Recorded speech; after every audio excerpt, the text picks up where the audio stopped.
आदरणीय बंधुओं, माताओं व मेरी प्यारी बहनों, राधे राधे। आपका हमारे इस YouTube चैनल पर बहुत बहुत स्वागत है। बंधुओं, आज हम इस वीडियो में भगवान श्री हरि की एक ऐसी कथा सुनेंगे जिसे सुनने सुनाने से हरि कृपा से संपूर्ण तीर्थ यात्रा करने जितना फल प्राप्त होता है।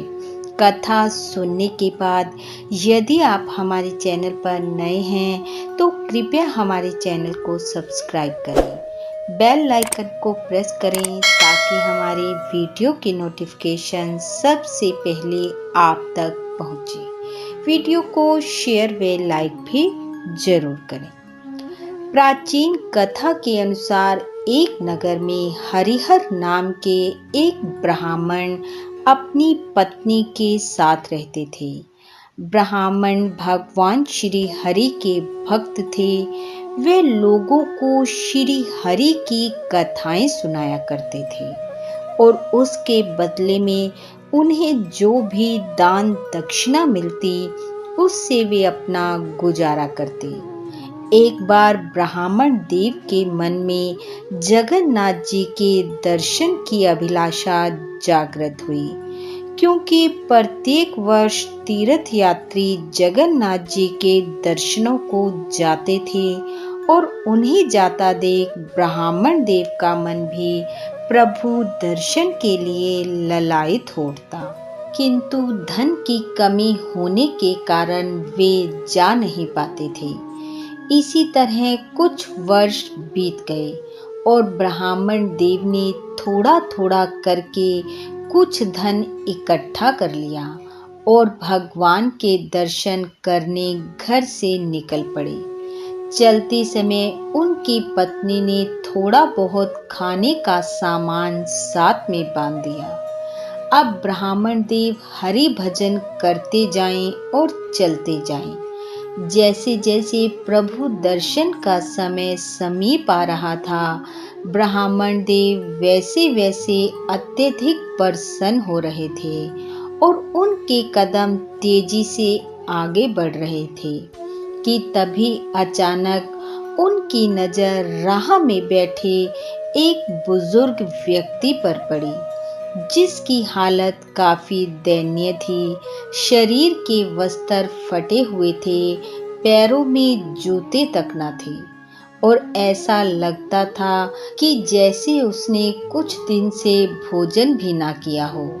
हरिहर ब्राह्मण ने देखा कि प्रभु दर्शन को जाने वाले यात्री उस बुजुर्ग को अनदेखा करके आगे निकलते जा रहे हैं, पर उनसे यह नहीं देखा गया। ब्राह्मण उस बुजुर्ग व्यक्ति के पास पहुंचे और जाकर बोले, बाबा, क्या आप भी जगन्नाथ जी के दर्शनों को जा रहे हैं? क्या मैं आपकी कुछ मदद कर सकता हूँ? ब्राह्मण देव की बात सुनकर उस बूढ़े व्यक्ति की आंखों में आंसू आ गए और उसने रूंधे गले से उत्तर दिया, हे भले मानस, मैं भला तीर्थ यात्रा कैसे कर सकता हूँ? मेरे तन पर वस्त्र नहीं है, पेट में अन्न नहीं है, घर पर बीमार पत्नी और भूखा बालक है। मैं तो उनके दवाई पानी व भोजन की व्यवस्था करने घर से निकला हूँ। उस व्यक्ति की ऐसी बातें सुनकर ब्राह्मण देव का हृदय भर आया और उन्होंने निश्चय किया कि प्रभु दर्शन से पहले वे इस बुजुर्ग व्यक्ति के घर जाएंगे। और ऐसा सोचकर ब्राह्मण देव उस बूढ़े व्यक्ति के साथ उसके घर पहुंचे। उन सब के भोजन पानी की व्यवस्था की, उसकी बीमार पत्नी के लिए दवा दारू का इंतजाम किया और चलते समय जो धन उनके पास शेष बचा था वह उस बूढ़े व्यक्ति को देते हुए कहा कि इससे कोई काम धंधा कर लेना।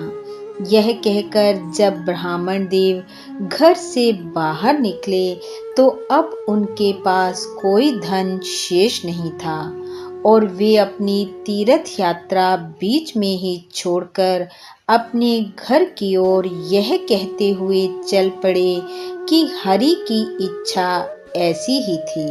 2 दिन की यात्रा के बाद जब ब्राह्मण देव घर पहुँचे तो पत्नी ने कहा, आप तो बड़ी जल्दी वापस लौट आए। तब उन्होंने सारी बात अपनी पत्नी को बताई। ब्राह्मण देव की पत्नी भी उनके इस कार्य से प्रसन्न हुई और बोली कि आपको खुश होना चाहिए कि आपने किसी का भला किया है और प्रभु की इच्छा भी ऐसी ही थी। ऐसा कहकर पत्नी ने भोजन परोसा।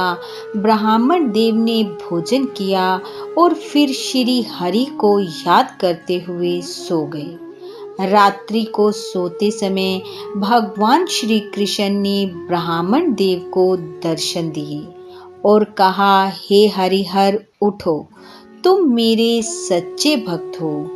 जो मनुष्य मेरे बनाए हुए मनुष्यों से प्रेम नहीं करता वह मेरा भक्त कदापि नहीं हो सकता। वह मेरे दर्शन तो क्या मेरी कृपा का भी पात्र नहीं है। तुमने उस बूढ़े व्यक्ति की सहायता की और अपनी यात्रा बीच में ही छोड़कर वापस लौट आए। हे हरिहर, उस बूढ़े व्यक्ति के रूप में मैं ही वहां पर विराजमान था। अनेकों तीर्थ यात्री मेरी उपेक्षा करते हुए आगे बढ़ गए।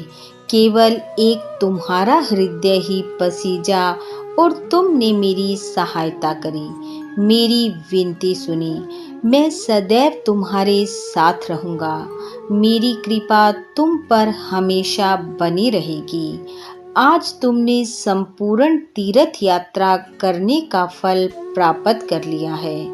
तुम कभी भी दया, करुणा और प्रेम का त्याग मत करना और मैं तुम्हारा त्याग कभी नहीं करूँगा।